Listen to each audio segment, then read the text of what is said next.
to introduce the idea of talking about changes in enthalpy and how we can actually calculate those changes, your book has this nice example that walks us through sort of thinking about enthalpy changes involving both heating, in this particular example, heating a substance, and also phase changes associated with that substance. So we're going to be looking at those specifically in this video. And in this case, we're going to be thinking about water.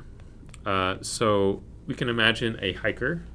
So we have a picture of a nice hiker here that collects some snow on a snowy day in the winter, and then uses a portable stove to first melt the snow, heat it up till it's boiling, and then actually boil off all the water that started as snow.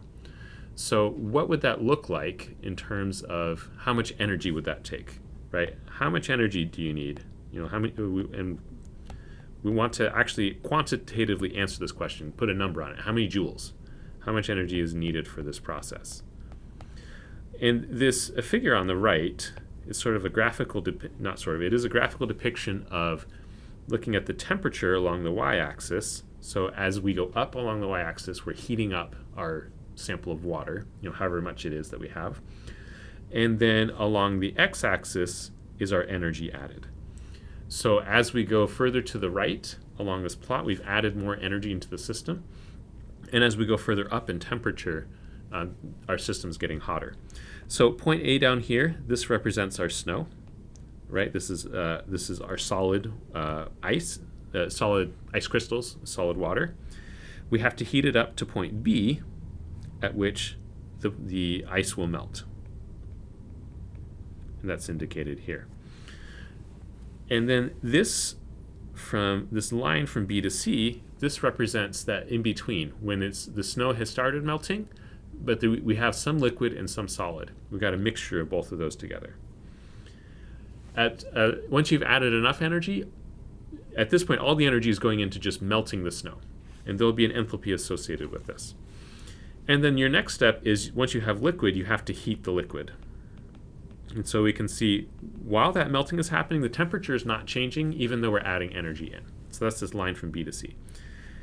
Now as we go from C to D, our temperature increases.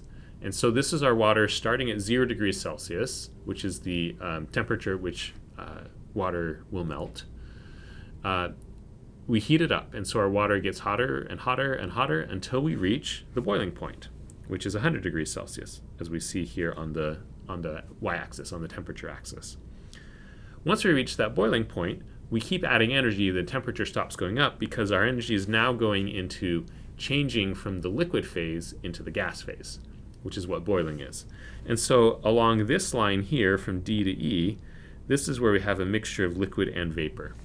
And this is what we're mostly used to when we boil water. We have some of the water leaving as gas and some of it staying behind. If we put in enough energy, all the water will boil. All of it will evaporate. And so that's what's represented by this last line over here. This would be the gas heating up. And so hopefully you don't get to this point, because then you lose all your water and you can't actually cook anything if you're really trying to make something. So usually, we stop it sort of somewhere in this, for cooking and boiling water, we stop somewhere in here. So these are the types of, possible energy contributions that we're going to be thinking about. So in this particular example, we have just, going through this again, we start with solid water. And in this example, it says it's at negative 18 degrees Celsius. We then have to heat that up. Heat up to a solid at 0 degrees Celsius. And there'll be some energy associated with that. So that's sort of like step one. Step two then is to melt the solid. And so there'll be some energy associated with just doing that part. And that's represented by this B to C line here, that's circled in green. Step three then is, once we've melted the solid, we have to heat up the liquid. And specifically, we're going to be going to from 0 degrees Celsius, at which temperature the liquid melted. So I guess coming back to this, we'll go from solid at 0 degrees Celsius to liquid at the same temperature. So we're thinking about phase changes. The temperature doesn't change. But then we heat up the liquid, and we can heat it all the way to 100 degrees Celsius because that's the boiling point of water. And then if we were going to say boil off all of the water, the final step here would be to boil the water. So that would be from liquid at 100 degrees Celsius to gas at 100 degrees Celsius. And then we could keep heating up the gas afterwards if we kept putting in more energy. So every process along here causes the temperature to go up. Energy is going into the system. So these are all endothermic processes, every single one of these. Q will be positive, or delta H will be positive. So how do we actually calculate values for this? We've introduced the idea, and we're looking at this with water, but you could think about anything, any sort of substance. You could heat up a copper block. You could talk about cooling down.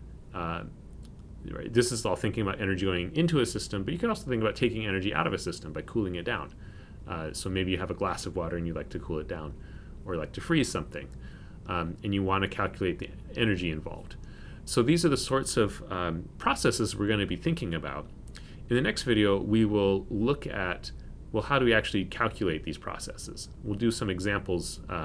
We'll pick some steps of these. I don't know that we'll go through every single step, but go through how you actually, what information you need to know, and how you can actually do the calculation.